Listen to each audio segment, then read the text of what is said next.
If you live in North India, you might be familiar with dust storms in summer. These are high-speed dry winds carrying dust particles. Look, here it comes. I gotta go. Bye. Those who live on the eastern coast might have experienced cyclones.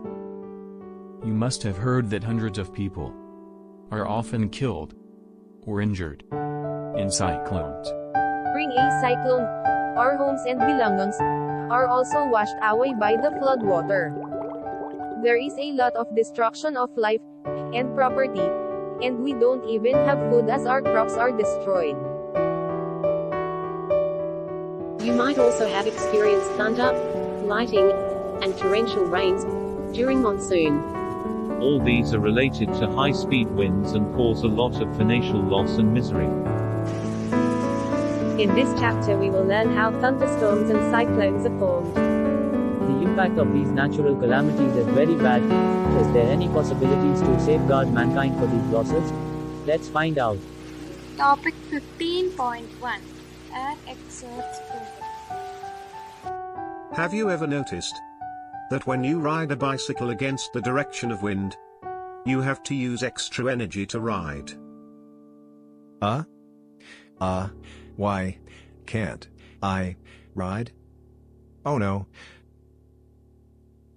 When you row a boat in the direction opposite to that of wind, you have to put extra efforts. In other words, rowing the boat in the direction of wind is easier than against the direction of wind. Nahi. All these features show that air exerts pressure. Exclamation mark.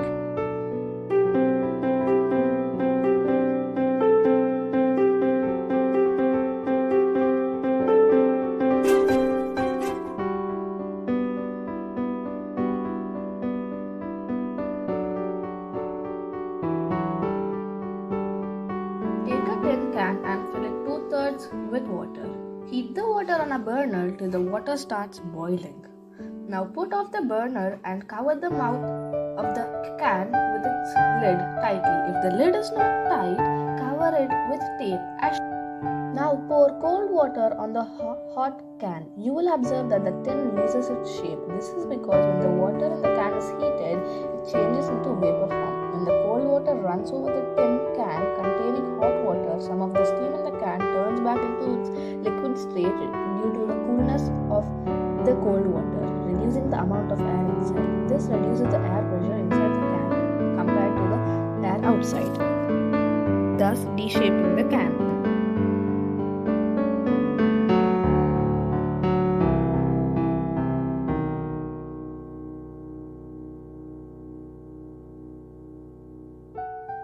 When we blow air into the mouth of the bottle, the air near the paper ball has higher speed. This decreases the pressure of the air in that area, whereas the pressure is higher inside the bottle, which does not allow the paper ball to enter, or the higher pressure of the air inside pushes the paper ball out.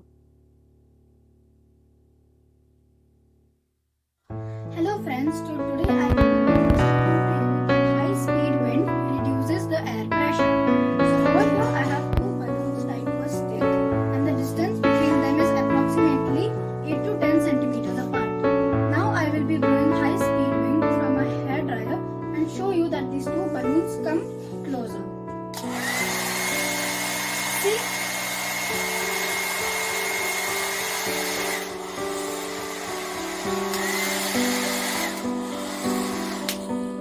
You can also notice that if the speed of the wind is more, the balloons come more closer, and the speed of the wind is less, the balloons are a little apart.